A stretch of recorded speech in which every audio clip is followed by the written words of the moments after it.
شیشے کی بوتل سے خوشبو نہیں آتی، خوشبو اس کے اندر رکھے مواد سے آتی ہے۔ اسی طرح مسلمان ہونا کافی نہیں، بلکہ اپنا طریقہ زندگی، اپنے چال چلن، اپنی گفتگو اور اپنے کردار سے ظاہر کرنا ضروری ہے کہ آپ مسلمان ہیں۔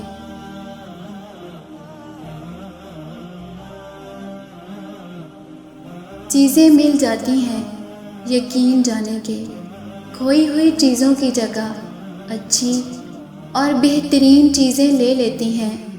انسان کا گھر، انسان کی دنیا نت نئی چیزوں سے بھرتی رہتی ہے، جبکہ ہماری دنیا کو چیزوں کی نہیں، خوبیوں کی ضرورت ہے، ایمان کی، اخلاص کی اور اخلاق کی، کہ ہم بہت اچھے نہ بھی بن سکیں تو بہت برے بھی نہ ہو جائیں، ہم کسی کے لیے سیڑھی نہ بن سکیں کہ اسے اوپر تک نہ لے جا سکیں تو اسے کھینچ کر نیچے بھی نہ پٹک دیں، ہم گڑھے کھودنے والوں میں سے نہ ہوں بلکہ ان گڑھوں کو بھرنے والے ہوں۔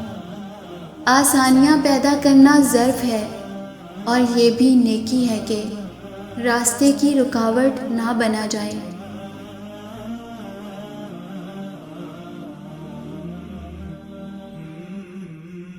انسان کی تمام پریشانیوں کی وجہ مقدار سے زیادہ چاہنا، وقت سے پہلے چاہنا اور قناعت پسندی کی کمی ہے۔ دنیا نصیب سے ملتی ہے اور آخرت محنت سے، لیکن لوگ دنیا محنت کے لیے اور آخرت کو نصیب پر چھوڑ دیتے ہیں۔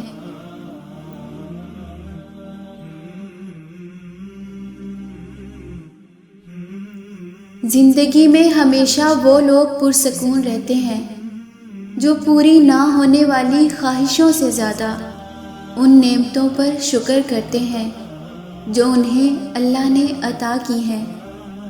اور ایک بات یاد رکھیں، آپ سب لوگوں کو خوش نہیں رکھ سکتے، حتیٰ کہ اگر آپ لوگوں کی خاطر زمین پر لیٹ بھی جائیں اور لوگ آپ کے اوپر سے چلنے لگیں، پھر بھی وہ شکایت کریں گے کہ آپ ہموار نہیں لیٹے ہوئے۔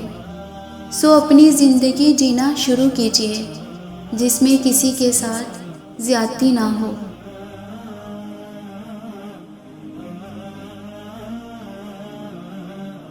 اللہ سے محبت کرنے والے کسی کو تکلیف نہیں دے سکتے، صرف عبادت کرنے والے دے سکتے ہیں۔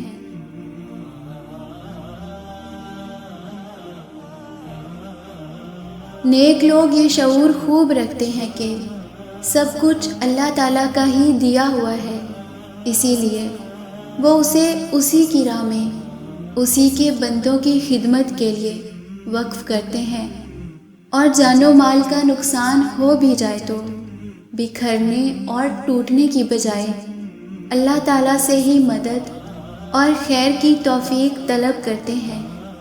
اسی میں دونوں جہانوں کی بھلائی ہے۔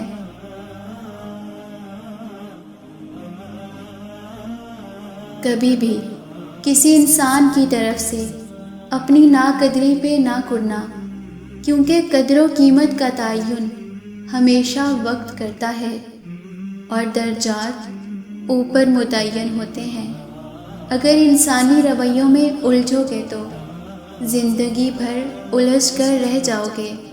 بس عیب اور غیب کے جاننے والے کے ساتھ اپنے معاملات سلجھائے رکھو، ساری الجھنیں اور مسائل دور ہو جائیں گے۔